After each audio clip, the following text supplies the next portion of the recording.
ಮೈಸೂರು ಸುತ್ತೂರು ಜಾತ್ರೆಗೆ ಕ್ಷಣಗಣನೆ ಆರಂಭ ಆಗಿದೆ. ಸುತ್ತೂರು ಜಾತ್ರೆ ನೋಡೋದಕ್ಕೆ ಭಕ್ತ ಸಾಗರ ಹರಿದು ಬರ್ತಾ ಇದೆ.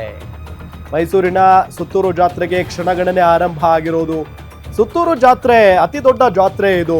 ಸೊ ಭಕ್ತ ಸಾಗರ ಹರಿದು ಬರ್ತಾ ಇದೆ. ನಾಳೆಯಿಂದ 6 ದಿನಗಳ ಕಾಲ ಅದ್ದೂರಿ ಜಾತ್ರಾ ಮಹೋತ್ಸವ ಇರುತ್ತೆ. ಮೈಸೂರು ಜಿಲ್ಲೆಯ ನಂಜನಗೂಡಿನ ಸುತ್ತೂರು ಗ್ರಾಮದಲ್ಲಿ ಜಾತ್ರೆ ಇರೋದು. ಜಾತ್ರೆಗೆ ಬರುವ ಪ್ರತಿಯೊಬ್ಬರಿಗೂ ಕೂಡ ಊಟದ ವ್ಯವಸ್ಥೆಯೂ ಕೂಡ ಅಲ್ಲಿರುತ್ತೆ. ಗಮನಿಸ್ತಾ ಇದ್ದೀವಿ ಪ್ರಸಾದ ವ್ಯವಸ್ಥೆಯನ್ನ.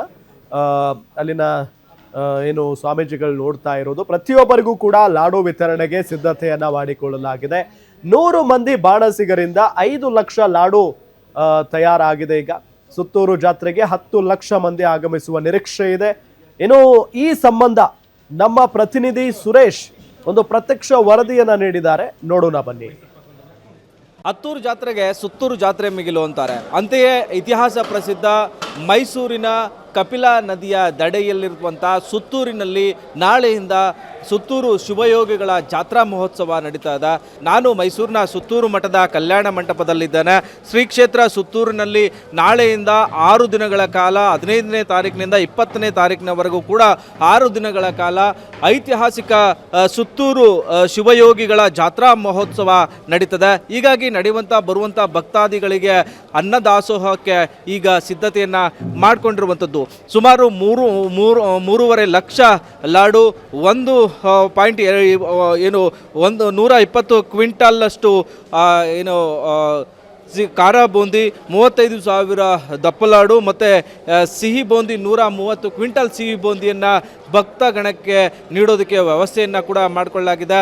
ಬಹಳ ಮುಖ್ಯವಾಗಿ ಇಡೀ ನಾಡಿಗೆ ಅಕ್ಷರ, ಅನ್ನ, ವಸತಿ ಮೂಲಕ ತ್ರಿವಿಧ ದಾಸೋಹಿ ಅಂತೇಳಿ ಕರೆಯಲಾಗಿರುವಂಥ ಸುತ್ತೂರಿನ ಶಿವಯೋಗಿಗಳ ಜಾತ್ರಾ ಮಹೋತ್ಸವ ನಾಳೆಯಿಂದ 6 ದಿನಗಳ ಕಾಲ ನಂಜನಗೂಡು ತಾಲೂಕಿನ ಕಪಿಲಾ ನದಿಯ ದಡದಲ್ಲಿರ್ತಕ್ಕಂಥ ಸುತ್ತೂರು ಕ್ಷೇತ್ರದಲ್ಲಿ ನಡೀತದೆ. ಹೀಗಾಗಿ ಸುತ್ತೂರು ಕ್ಷೇತ್ರಕ್ಕೆ ಬರುವಂತಹ ಭಕ್ತಾದಿಗಳಿಗೆ ಸಿಹಿ ವಿತರಣೆಯನ್ನು ಮಾಡುವ ಉದ್ದೇಶದಿಂದ ಶ್ರೀಮಠ ಹಲವು ಕೈಂಕರ್ಯಗಳನ್ನು ಮಾಡಿಕೊಂಡಿದೆ.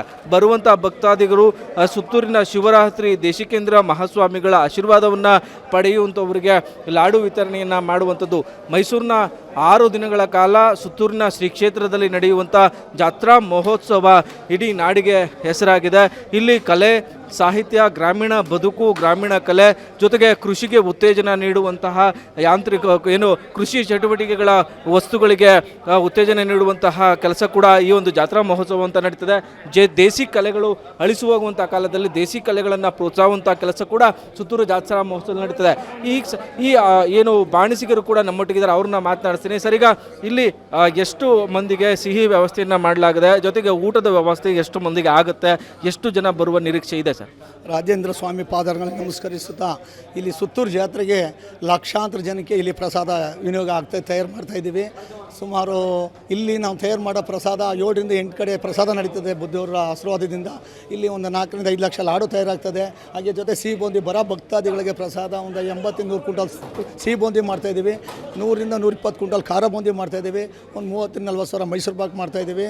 ಹಾಗೆ ಪ್ರತಿಯೊಂದು ಇನ್ನೊಂದು ಬಾದುಷಾ ಇರ್ಬೋದು, ಮಿಠಾಯಿ ಇರ್ಬೋದು, ಸಡ್ಡಿ ಕಡ್ಡಿಕಾರ VIP ಗಳಿಗೆ ಅವ್ರಿಗೆ ಏನೇನು ಸೌಲಭ್ಯ ಬೇಕು ಅದೆಲ್ಲ ಮಾಡ್ತಾಯಿದ್ವಿ. ಅದ್ರ ಜೊತೆ ಈ ಸತಿ ಸಂಕ್ರಾಂತಿ ಹಬ್ಬ ಬಂದಿರೋದ್ರಿಂದ ಬುದ್ಧಿ ವಿಶೇಷವಾಗಿ ನಾಗೆಳ್ಳು ಮಾಡಬೇಕು, ಇಲ್ಲ ಪ್ರತಿಯೊಬ್ಬರು ಕೊಡಬೇಕು ಅಂದಾಗ ಒಂದು 30,000 ಪ್ಯಾಕೆಟ್ ನಾಗೆಳ್ಳು ಮಾಡ್ತಾಯಿದ್ದೀವಿ. ಹಾಗೆ ವಿಶೇಷವಾಗಿ ಒಂದು ಸ್ವೀಟು ಬೇರೆ ಮಾಡಬೇಕು, ಕಜ್ಜಾಯ ಮಾಡಬೇಕು ಅಂದಾಗ ಒಂದು 15ರಿಂದ 20,000 ಕಜ್ಜಾಯನೂ ಮಾಡ್ತಾಯಿದ್ದೀವಿ ಗುರುಗಳೇ. ಇಲ್ಲಿ ಲಕ್ಷಾಂತರ ಜನ ಅಂದರೆ ಒಂದು 10ರಿಂದ 15 ಲಕ್ಷ ಜನಕ್ಕೆ ಪ್ರತಿಯೊಂದು ಪ್ರಸಾದನೂ ಇಲ್ಲೇ ತಯಾರಾಗುತ್ತೆ. 15ರಿಂದ 20,000 ಜನ ಈ ಜಾತ್ರೆ ಮುಗಿಯೋರಿಗೆ ಊಟ ಮಾಡ್ಬೋದು, ಪ್ರಸಾದ ಮಾಡ್ಬೋದು ಅಂತ ನಮ್ಮ ಇದು ಬಾಣಸಿಗರ ಮಾತು. ಬಹಳ ಮುಖ್ಯವಾಗಿ ಮೈಸೂರಿನ ಇತಿಹಾಸ ಪ್ರಸಿದ್ಧ ಸುತ್ತೂರು ಜಾತ್ರಾ ಮಹೋತ್ಸವ ನಾಳೆಯಿಂದ ಮೈಸೂರಿನ ಕಪಿಲಾ ನದಿಯ ದಡದಲ್ಲಿರುವಂತಹ ನಂಜನಗೂಡು ತಾಲೂಕಿನ ಸುತ್ತೂರು ಗ್ರಾಮದ ಶ್ರೀ ಕ್ಷೇತ್ರದಲ್ಲಿ ನಡೀತದೆ. ಐತಿಹಾಸಿಕ ಜಾತ್ರಾ ಮಹೋತ್ಸವಕ್ಕೆ ಲಕ್ಷಾಂತರ ಭಕ್ತರು ಬರುವಂತಹ ನಿರೀಕ್ಷೆ ಇದೆ. ಕ್ಯಾಮ್ರಾಮನ್ ಧರು ಜೊತೆ Suresh B, guarantee news, Suttur.